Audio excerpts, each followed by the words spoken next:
Tugas ruang kolaborasi modul 2.1 kelompok 2 menganalisis kasus pembelajaran berdiferensiasi situasi di SD. Kami perkenalkan Fasil dan PP kami, yakni Bapak Saiful Hakim, Ibu Endah Sri Wahyuni, dan Ibu Endah Reza Hanifah. Kami perkenalkan kelompok 2. Ibu Mareta Wulansari, SPD, Tutik Farida, SPD SD, Fajar Irawan, SPD. Kasus SD. Situasi 2. SD. Pak Darmawan adalah guru sekolah dasar. Minggu depan ia akan mengajar muridnya materi tentang cara kerja salah satu sistem organ tubuh manusia, yakni sistem organ pencernaan. Saat merencanakan pembelajaran, Pak Darmawan mempersiapkan beberapa sumber belajar yang menurutnya akan membantu murid-muridnya belajar sesuai dengan kebutuhannya. Sumber daya belajar yang disiapkan diantaranya adalah yang pertama, sebuah poster diagram yang menunjukkan bagian-bagian organ pencernaan yang dipinjam di perpustakaan. Yang kedua, berbagai bacaan yang memuat perubahan tentang bagaimana organ pencernaan bekerja, dan beberapa sumber ada yang berupa beberapa buku bacaan dengan tingkat kesulitan berbeda-beda yang juga ia pinjam dari perpustakaan, yang membuat informasi tentang cara kerja sistem organ pencernaan. Artikel yang ia ambil dari majalah Anak, kebetulan ada pembahasan tentang sistem pencernaan dengan bahasa yang lebih sederhana. Komik sains milik salah satu muridnya. Di minggu sebelumnya ia sudah menanyakan pada murid-muridnya apakah ada yang memiliki sumber belajar yang berhubungan dengan sistem organ pencernaan. Kebetulan ada satu muridnya yang memiliki komik sains dan diminta untuk membawanya ke sekolah. 3. Di kelas Pak Darmawan tidak ada komputer, tetapi Pak Darmawan tetap mencoba mengunduh lewat handphonenya sebuah video singkat yang menjelaskan tentang bagaimana organ pencernaan bekerja. Video ini kemudian ia tonton sebelumnya untuk memastikan isinya sesuai dan cocok dengan apa yang ia ingin anak-anak pahami. Dan kemudian ia simpan di handphone tersebut. Rancangan akan menunjukkan video itu melalui handphone jika ada murid tertentu yang masih memerlukan bantuan lebih. Yang keempat, Pak Darmawan juga membuat kartu-kartu pertanyaan yang dapat digunakan untuk membantu murid mengkonstruksi sendiri pemahaman mereka tentang cara sistem organ pencernaan dengan menjawab pertanyaan. Yang kelima, Pak Darmawan lalu mempersiapkan daftar kegiatan lengkap dengan instruksinya, misalnya membaca buku atau artikel atau komik dan sebagainya, mengamati poster atau diagram, mendiskusikannya dan kemudian membuat ringkasan untuk menunjukkan pemahaman tentang isi poster tersebut, mewawancarai petugas UKS, menjawab kartu-kartu pertanyaan. Aktivitas tersebut walaupun berbeda-beda namun semua tujuannya adalah untuk menawarkan pun siap mengajar. Berikutnya yang keenam, yakni di awal pembelajaran Pak Darmawan memberikan penjelasan kepada semua murid yang ada di kelasnya tentang tujuan pembelajaran dan konsep kunci yang ia ingin anak-anak kuasai, melakukan tanya jawab dan contoh-contoh. Ia juga memastikan bahwa murid-muridnya memahami apa yang dimaksud dengan sistem. Yang ketujuh, setelah itu ia meminta murid-muridnya mulai bekerja dalam kelompok. Untuk penugasan kali ini, Pak Dermawan telah mengelompokkan murid berdasarkan tingkat kemampuan murid membaca. Hal ini karena tugas pertama yang harus dilakukan oleh setiap kelompok adalah membaca materi bacaan terlebih dahulu. Pak Dermawan menyesuaikan teks yang dibaca tiap kelompok dengan kemampuan membaca. Yang kedelapan, Pak Dermawan menjelaskan pada murid-muridnya bahwa dalam 1 minggu tersebut setiap kelompok akan mendapat target untuk menyelesaikan kegiatan yang telah disiapkan oleh Pak Dermawan tersebut. Keputusan tentang kegiatan mana yang ingin dilakukan lebih dahulu diserahkan sepenuhnya kepada murid. Yang jelas, mereka diberikan kebebasan melakukan kegiatan-kegiatan tersebut pada saat jam pelajaran IPA. Berikutnya yang ke-9, selama proses murid melakukan kegiatan, Pak Dermawan memastikan ia mengobservasi dan memantau pemahaman murid-muridnya. Ia mendatangi tiap kelompok, mengajukan pertanyaan dan memberi pertanyaan lanjutan kepada murid-murid yang memerlukan bantuan atau perlu diberikan pantangan lebih. Ia misalnya menunjukkan video lewat handphone kepada beberapa anak yang tampak masih kesulitan memahami. Mereka memahami konsep-konsep kunci dengan kosakata yang sederhana. Kemudian ia menjelaskan. Pak Dermawan juga membuat catatan-catatan penilaian selama proses ini. Setiap jawaban murid ia perhatikan.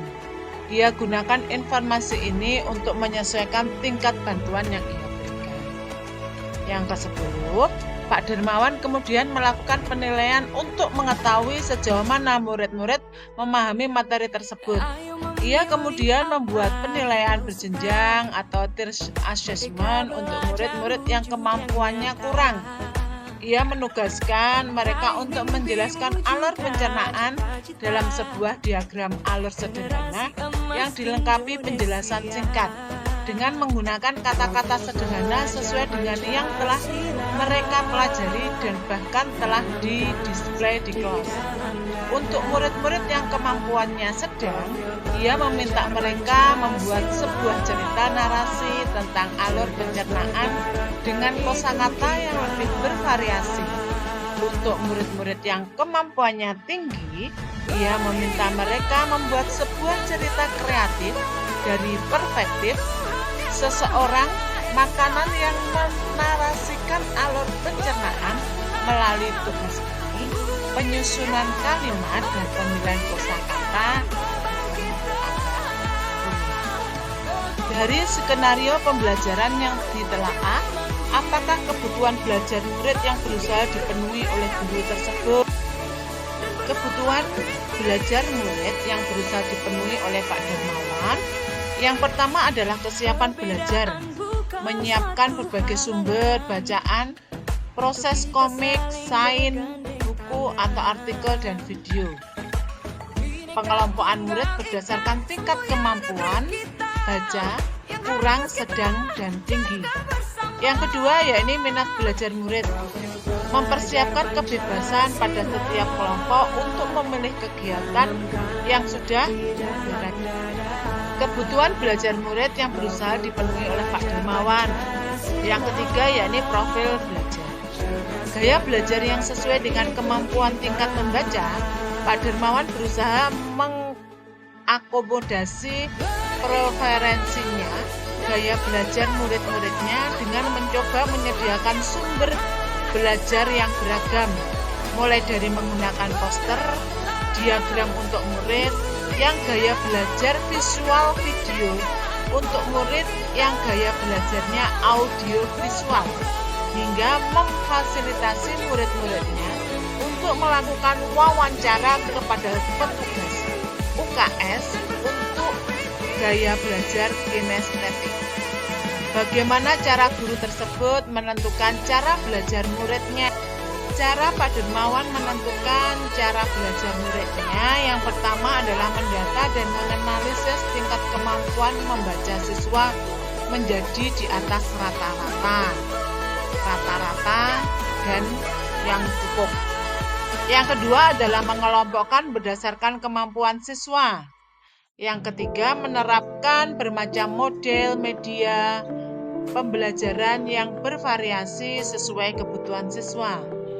Yang keempat, yakni melakukan penilaian berjenjang. Dan yang kelima, memberikan bimbingan kepada siswa yang masih membutuhkan penjelasan. Strategi pembelajaran berdiferensiasi yang digunakan. Strategi pembelajaran berdiferensiasi yang digunakan oleh Pak Dermawan adalah Pak Dermawan telah memetakan kebutuhan belajar murid melalui kesiapan, minat, dan profil belajar, menggunakan media dan sumber belajar yang sesuai dengan kebutuhan siswanya. Yang pertama, diferensiasi konten, variasi materi bahan ajar, yakni mempersiapkan materi menggunakan sumber belajar seperti buku bacaan dengan tingkat kesulitan yang berbeda. Yang kedua adalah poster atau diagram. Yang ketiga adalah artikel dari masalah. Yang keempat adalah komik sign. Yang kelima adalah video dari HP. Strategi pembelajaran berdiferensiasi yang digunakan oleh Pak Dermawan adalah di sini Pak Dermawan telah merancang skenario pembelajaran yang runtut, membimbing belajar siswa menyiapkan beberapa pertanyaan. Diferensiasi proses atau variasi proses pembelajaran. Yang pertama yaitu membaca buku atau artikel atau komik dan sebagainya. Yang kedua, mengamati poster atau diagram, mendiskusikan kegiatan, membuat ringkasan untuk menunjukkan pemahaman tentang isi proses tersebut. Yang ketiga, yakni membuat cerita kreatif perspektif seseorang, makanan yang menarik alur pencernaan. Berikutnya, yakni menjawab kartu-kartu pertanyaan untuk membantu murid mengkontribusikan sendiri tentang pemahaman cara kerja sistem pencernaan. Dan yang berikutnya adalah mewawancarai petugas UKS untuk mencari informasi tambahan. Strategi pembelajaran berdiferensiasi yang digunakan oleh Pak Dermawan. Di sini Pak Dermawan menugaskan siswa dengan variasi hasil kerja yang sesuai dengan kemampuan pemahaman kosakatanya, yakni berdiferensiasi produk atau variasi hasil kerja atau belajar murid berupa narasi. Murid yang pemahamannya kurang menjelaskan alat pencernaan dalam sebuah diagram alat sederhana yang dilengkapi penjelasan singkat dengan menggunakan kosakata yang sederhana. Untuk murid yang pemahamannya sedang, membuat sebuah cerita narasi tentang alur pencernaan dengan kosakata yang lebih bervariasi. Strategi pembelajaran berdiferensiasi yang digunakan oleh Pak Dermawan adalah yang ketiga, produk variasi hasil kerja atau belajar murid berupa narasi. Untuk murid yang pemahamannya tinggi, Pak Dermawan membuat sebuah cerita kreatif dari perspektif seseorang, makanan yang menarasikan alur pencernaan. Melalui tugas ini, penyusunan kalimat dan pemilihan kosakata yang digunakan tentu sudah lebih sulit. Bagaimana guru tersebut melakukan penilaian?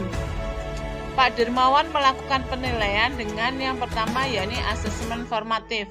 Pada saat proses pembelajaran, Pak Dermawan melakukan observasi dan pemantauan langsung, tanya jawab untuk mengecek pemahaman murid tentang materi yang disampaikan, juga membuat catatan-catatan penilaian selama proses pembelajaran.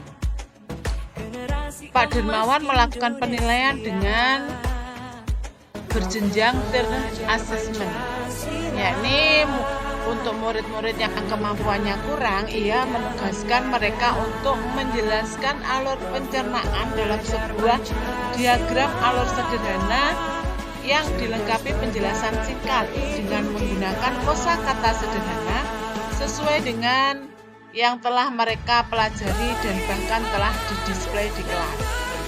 Yang berikutnya, Untuk murid-murid yang kemampuannya sedang, ia meminta mereka membuat sebuah cerita narasi tentang alur perencanaan dengan kosakata yang lebih bervariasi. Untuk yang selanjutnya, murid-murid yang kemampuannya tinggi, ia meminta mereka membuat sebuah cerita kreatif dari perspektif seorang makanan yang menarasikan alur pencernaan. Melalui tugas ini, penyusunan kalimat dan pemilihan kosakata yang digunakan tentunya sudah agak rumit. Berikut adalah kesimpulan dari kelompok 2. Pada skenario kasus SD, Pak Dermawan yang telah memenuhi kebutuhan belajar murid, yakni tentang kesiapan belajar, minat belajar, dan profil belajar murid.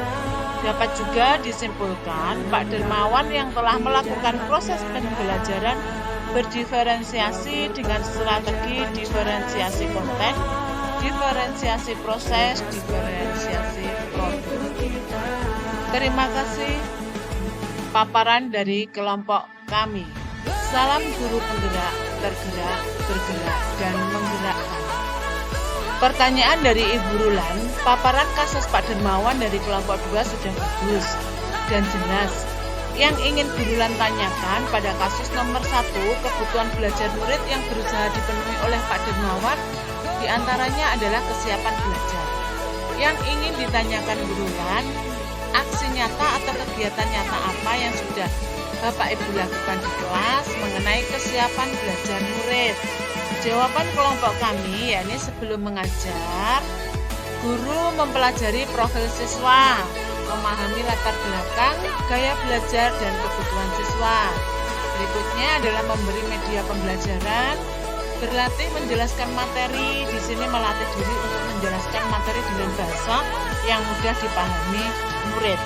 Yang kedua, selama mengajar, membuat pembukaan yang menarik, jadi memulai pelajaran dengan kegiatan yang dapat menarik perhatian siswa, memberikan contoh konkret, menghubungkan materi pelajaran dengan kehidupan sehari-hari, memberikan waktu untuk bertanya, dan memberikan umpan balik. Yang ketiga, yaitu kegiatan setelah mengajar. Guru melakukan evaluasi pembelajaran, menganalisis keberhasilan dan kendala dalam proses pembelajaran, dan membuat rencana perbaikan, menyusun rencana untuk memperbaiki pembelajaran pada pertemuan selanjutnya. Pertanyaan dari Ibu Ervia, kebutuhan belajar murid yang berusaha dipenuhi oleh Pak Dermawan mengenai gaya belajar yang sesuai dengan kemampuan tingkat membaca. Salah satunya memfasilitasi murid-murid untuk melakukan wawancara kepada petugas UKS untuk gaya belajar kinestetik.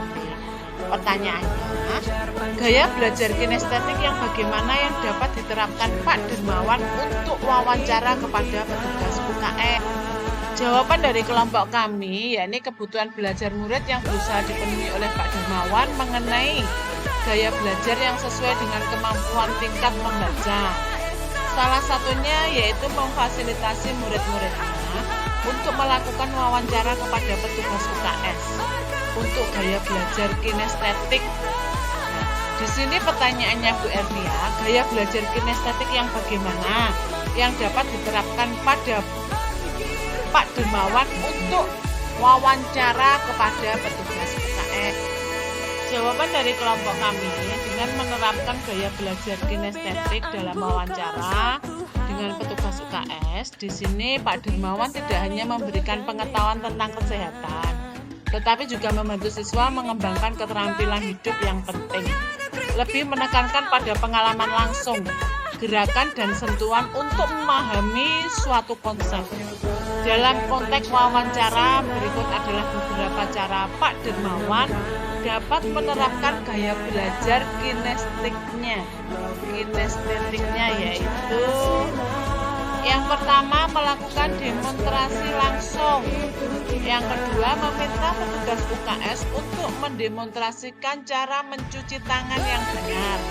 Cara melakukan pertolongan pertama sederhana, misalnya penanganan luka ringan, atau cara menggunakan alat kesehatan tertentu. Siswa dapat meniru gerakan dan tindakan petugas UKS secara langsung. Juga melakukan eksperimen sederhana, menyiapkan alat peraga sederhana, misalnya model organ tubuh untuk dipelajari siswa secara langsung. Siswa juga dapat menyentuh dan mengamati alat peraga tersebut dan bertanya kepada petugas UKS. Murid juga bisa melakukan permainan peran, yakni meminta siswa untuk berperan sebagai pasien, sementara petugas UKS berperan sebagai dokter atau perawat.